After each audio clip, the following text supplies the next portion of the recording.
हर हर महादेव दोस्तों, स्वागत है आपका हमारे YouTube चैनल भक्ति की शक्ति ज्ञान के साथ में।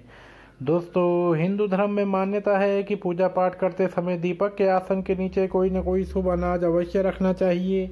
आइए जानते हैं दीपक के नीचे अनाज क्यों रखते हैं, किन किन अनाजों को रखा जाता है और किस अनाज को रखने से क्या फायदे होते हैं।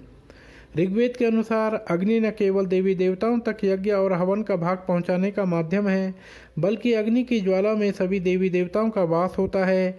इसलिए सनातन धर्म में अग्नि को प्रसन्न रखना बेहद जरूरी माना गया है। मान्यता है कि अग्निदेव के प्रसन्न होने से सभी देवगण प्रसन्न होते हैं और व्यक्ति को शुभ फलों की प्राप्ति होती है।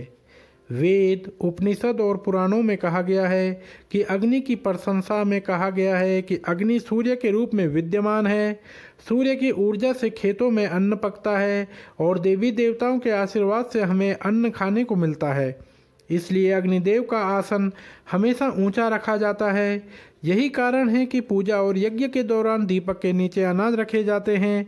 आइए जानते हैं दीपक के नीचे कौन कौन सा अनाज रखना शुभ माना गया है और उन्हें रखने से क्या फल प्राप्त होते हैं। पूजा पाठ के नियम सिखाने वाली सूर्यदेव पूजा विधि पुस्तक में वैदिक पद्धति, मंत्र और पूजा विधान के बारे में जानकारी दी गई है। इस पुस्तक के अलावा व्रतराज और संस्कार विधि पुस्तक में भी बताया गया है कि दीपक के नीचे सप्त धान्य रखना चाहिए। बता दें कि सनातन धर्म में 7 अनाजों को बेहद शुभ और पवित्र माना गया है। ये सप्त धान्य हैं गेहूँ, जौ, तिल, उड़द, मूंग, चावल और बाजरा। आइए जानते हैं दीपक के नीचे सप्त धान्य को रखने से क्या लाभ होता है। सबसे पहला है चावल। हिंदू धर्म में चावल को शुद्धता का प्रतीक माना गया है, साथ ही यह सर्वसुलभ अन्न भी है। शास्त्रों के अनुसार चावल में माँ लक्ष्मी का वास माना गया है।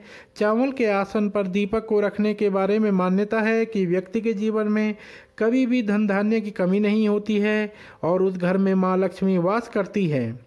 अगला है गेहूँ। चावल की तरह गेहूं में भी मां लक्ष्मी और अन्नपूर्णा का वास माना गया है। मान्यता है कि पूजा के दौरान गेहूं के आसन पर दीपक रखने से व्यक्ति को शुभ फलों की प्राप्ति हो सकती है और धन संबंधित परेशानियों से भी छुटकारा मिल सकता है। साथ ही मां लक्ष्मी की कृपा भी प्राप्त हो सकती है और मां अन्नपूर्णा भी प्रसन्न होती है। अगला है जौ। जौ को संस्कृत में यऊ कहा गया है। इस अनाज को हिंदू धर्म में सबसे पवित्र और शुद्ध माना गया है।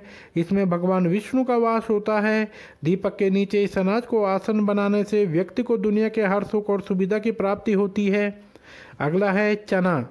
धुली हुई चना यानी चने की दाल में गुरु बृहस्पति का वास माना गया है। मान्यता है कि जिनको हमेशा आर्थिक तंगी का सामना करना पड़ता है, उनको दीपक के नीचे चना का आसन बनाकर पूजा करनी चाहिए। अगला है उड़द। हिंदू धर्म में उड़द को भी पवित्र माना गया है, लेकिन दीपक के नीचे इसका आसन विशेष परिस्थितियों में होता है। जिनको बार बार नज़र लगती रहती है तो उड़द की दाल बिछाकर उसके ऊपर दिया जलाने से लाभ होता है। अगला है बाजरा। बाजरा को चावल और गेहूं के समान पवित्र माना गया है।